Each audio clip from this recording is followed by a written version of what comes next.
Hello বন্ধুরা, টুনু কিচেনে আজকে সবাইকে স্বাগতম।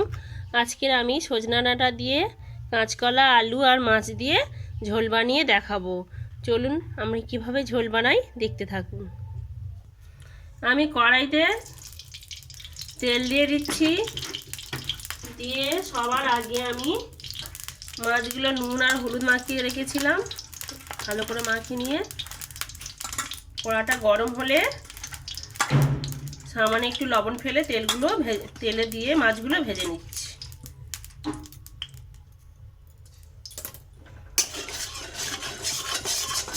কড়াটা তাদলে তবেই মাছগুলো দিতে হবে, তাহলে গোটা উঠবে।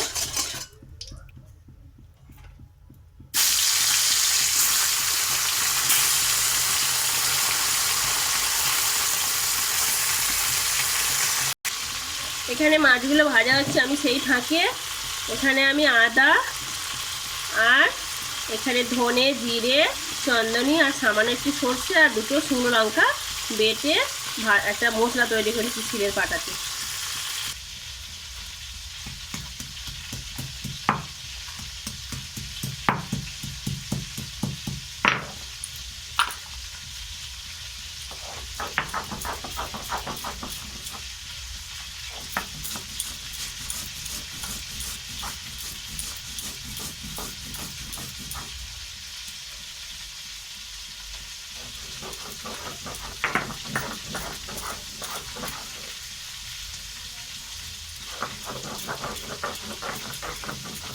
আমার মশলা করে নেওয়া হয়ে গেছে।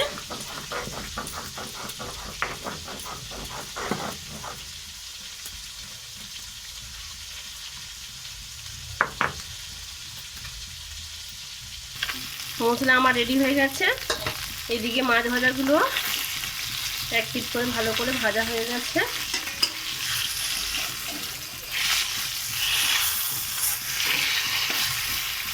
উল্টো পাল্টে লাল লাল করে ভেজে নিচ্ছি। আমার চারাপোনা মাছগুলো ভাজা হয়ে গেছে। এবার আমি এই তেলের মধ্যেই জিরে, মরিচ যেগুলো বেটে নিয়েছিলাম এইগুলো আমি ভেজে নেব।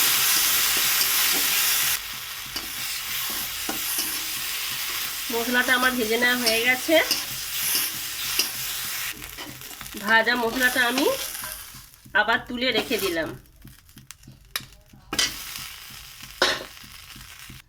ওই কড়াতে আমি 5 ফোঁটন আর তেজপাতা দিয়ে দিলাম আর কাঁচা লঙ্কাগুলো দিয়ে তেলের মধ্যে হালকা করে নেড়ে নিয়ে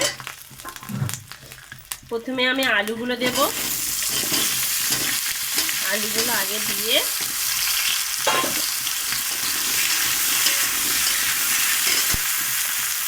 সামান্য একটু লবণ দিয়ে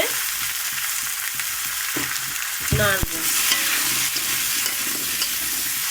তারপর হলুদের গুঁড়ো দেব। আজকে আমি একটু রুগীদের জন্যই ঝোল করছি, বেশি ঝাল দেব না, না দিলে নয়। একদম সামান্য একটুখানি লঙ্কার গুঁড়ো দিলাম। সামান্য একটু নেড়ে ছেড়ে নেওয়ার পরে কলাগুলো দিয়ে দিচ্ছি। দিয়ে নাড়াচাড়ি করে নেব। ডাঁটাগুলো খুব নরম আছে, সেগুলো পরে দেব। কষিয়ে নেওয়া হয়ে গেছে, আমি এবার জল দিয়ে দিচ্ছি। যতক্ষণ না আলু আর কলা সেদ্ধ হয় ততক্ষণ ঝোলটা ফুটে থাকুক।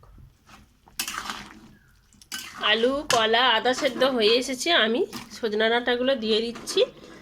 এটা যদি মোটা ডাঁটা হয় তাহলে একই সঙ্গে আলুর সঙ্গে দিয়ে দেবেন। এখন কচি ডাঁটা বলে আমি আদা সেদ্ধ আলু আর কলার মধ্যে দিলাম। ডাঁটা দেওয়ার 5 মিনিট ফোটানোর পরে আমি এখানে যে ভেজে নিয়ে রেখেছিলাম যে মশলাগুলো, সেইগুলো আমি এই ঝোলের মধ্যে দিয়ে আবারও 2 মিনিটের মতন ফুটিয়ে নেব।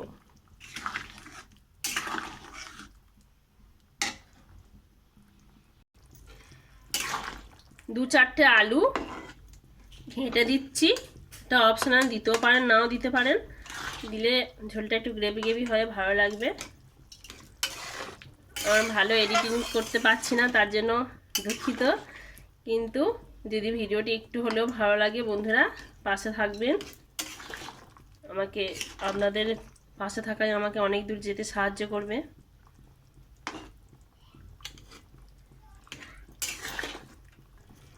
সব শেষে এই মাছগুলো ফুটন্ত ঝোলের মধ্যে আমি ছেড়ে দিলাম। মাছগুলো দেওয়ার পরে বেশিক্ষণ আর ফোটাবো না, 30 সেকেন্ডের মতো ফোটাবো। ফোটালে আমার তরকারি একদম ঝোল রেডি হয়ে যাবে। এইভাবে বন্ধুরা আপনারা ঝোল বানিয়ে খাবেন, খুব ভালো লাগে।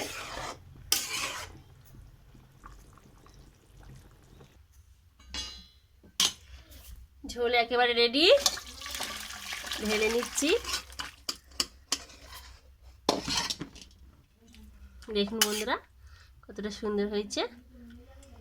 আজ এই পর্যন্ত, আবার দেখা হবে অন্য কোনো ভিডিওতে। টাটা।